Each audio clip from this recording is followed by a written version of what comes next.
Tinapay mula sa langit. A daily morning devotion with CRC family.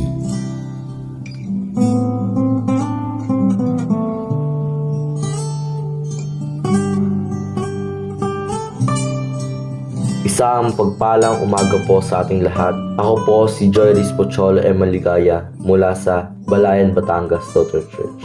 Samahan niyo po ako ngayong umagang ito para sa ating programang Tinapay mula sa langit, ang pang-araw-araw natin debosyon sa salita ng Diyos. Bago po tayo magsimula sa ating mensahe ngayong umaga, tayo po muna ay manalangin. Aming Diyos na dakila at mapagpala, nandirito po kami sa umagang ito upang ikaw ay papurihan at pasalamatan. Maraming salamat Panginoon sa walang hanggang katapatan sa aming buhay at sa kalakasan sa pang-araw-araw, sa mga pagpapalang ipinagkaloob mo sa bawat isa sa amin. Nawa po ay samahan niyo po kami Panginoon sa umaga ito sa programang Tinapay mula sa langit. Ito po ang aming dalangin sa tanging Panginoon anak mo si Jesus. Amen.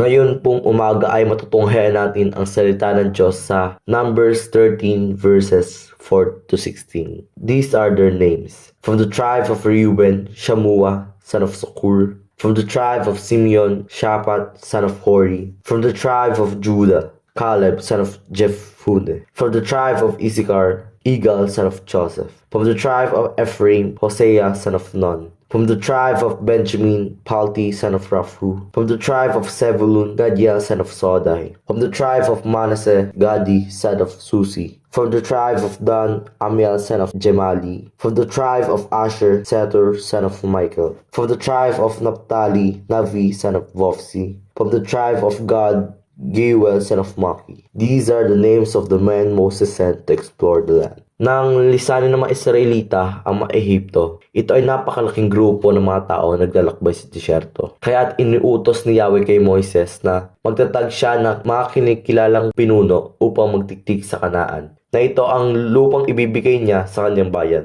Tinawag niya ang 12 namumuno na maging espiya sa lugar na kailang pupuntahan. Ano nga ba ang espiya? Ang espiya ay mga tao na nagbibigay ng impormasyon sa kailang mga nakita tulad ng laki at lakas ng pwersa ng kaaway. Anong mga kasanayan ang itinuro sa mga espiya? Isa dito yung palihim na komunikasyon. Dapat na makabisado ng mga espiya ang iba't ibang diskarte para sa patagong komunikasyon. Kabilang dito yung pag-encrypt ng mga lihim na code, mga nakatagong mensahe at ang mga secure na paraan ng komunikasyon. Dito naman papasok yung surveillance at counter-surveillance. Dapat na bihasa ang mga espiya sa pagsasagawa ng surveillance sa mga target habang nananatiling hindi alam or hindi tuko yung lugar nila. Dumating na ang panahon para sa mga Israelita na kunin ang lupang pangako. Ang mga bilang 13 ay nagbukas sa pag-uutos ng Panginoon kay Moises na magpadala ng mga tao upang tiktikan ang lupain ng Kanaan. Kaya naman, isa sa mga pinuno ng bawat tribo ang ipinadala niya upang siyasatin ang lupain. 12 lalaking lahat. Ito yung 12 lalaki na sinabi dun sa ating mensahe na sila pinatawag ni Moises upang tiktikan ang Kanaan. Pumasok sila upang tingnan kung ano ang lupain. Kung ano mga klase ng tao meron ba doon. Mahina ba sila or malakas? Kakaunti ba sila o marami? At kung ang lupain ba nito ay mabuti o masama. 12 espiya na nakatala sa aklat ng mga bilang ay isang grupo ng mga pinunong Israelita, isa mula sa bawat 12 tribo, na isinugo ni Moises upang subaybayan ang lupain ng Kanaan sa loob ng 40 days. Bilang maging tahanan sa hinaharap para sa mga Israelita. Dito ay ipinangako ng Diyos kay Abraham na magkakaroon ng lupang pangako para sa mga bansang nagmumula sa kanyang anak na si Isaac. Ang lupain ng Kanaan na dapat tuklasin ng mga espiya dahil ito ay kanilang ituturing na lupang pangako. At dito naman ay humingi si Moises ng assessment ng geograpikong katangian ng lupain, ang lakas at bilang ng populasyon at ang potensyal na agrikultura at aktwal na kaganapan sa lupain. Organisasyong sibiko, kung ang kailang mga lusod ay parang mga kampo ba o tanggulan, at ang mga conditions ng kagubatan. Hiniling din niya sa kanila na maging positibo sa kanila ang pananaw at bumalik na may dalang mga sampol ng lokal na ani. Narito ang ilan na mahahalagang mga aral na matututunan natin mula sa kwento ng 12 espiya na ipinadala ni Moises sa lupang pangako. Una dito, ang katangian ng Diyos ay perpekto.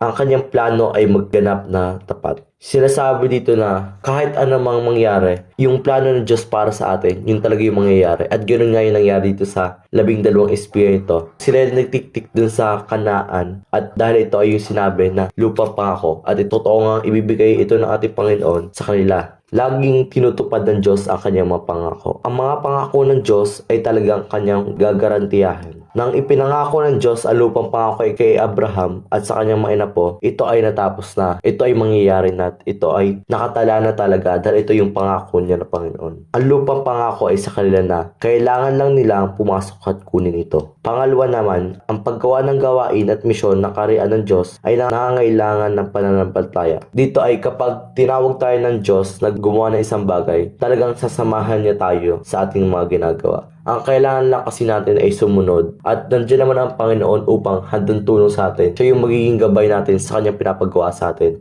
Ang kailangan lang natin talaga ay magpasakop sa kanya at sundin yung kanyang pinapagawa. May mga pangyayari sa Biblia na sadyang ipinapaalala sa atin upang malaman natin kung gaano tayo kahalaga sa gawain ng Panginoon. Na matutunan natin kung paano sumunod at manandigan sa pagkakatawag ng Diyos sa atin. Maari sa batang edad na katulad ko lamang ay may mga assignment na ako nagawain ng Panginoon at dapat ako magpasalamat dahil hindi naman lahat ay nabibigyan ng pagkakataon. Tulad sa pagkakapili ng 12 espiya, sila ay binigyan din ng assignment ni Moises at tayo rin ay may kanya-kanyang assignment. Dito ay matututunan natin kung paano tayo maninindigan sa laban sa iba gaya ng ginawa ni na Caleb at Joshua. Tulad ng mga lalaking may pananampalataya na nagtitiwala sa utos ni Moises, nagpapasalamat kami sa inyo, Panginoon, dahil sa iyo, naligtas sa marami at naging tagasunod kami. Maaaring malayo pang maging lakbayin natin sa buhay para marating ang pangarap natin. Ngunit, naniniwala ako na pag tayo may tiyaga, tayo nananalangin at nagsusumikap makamit din ating hinihiling, ito ay bibigay ng Panginoon sa atin.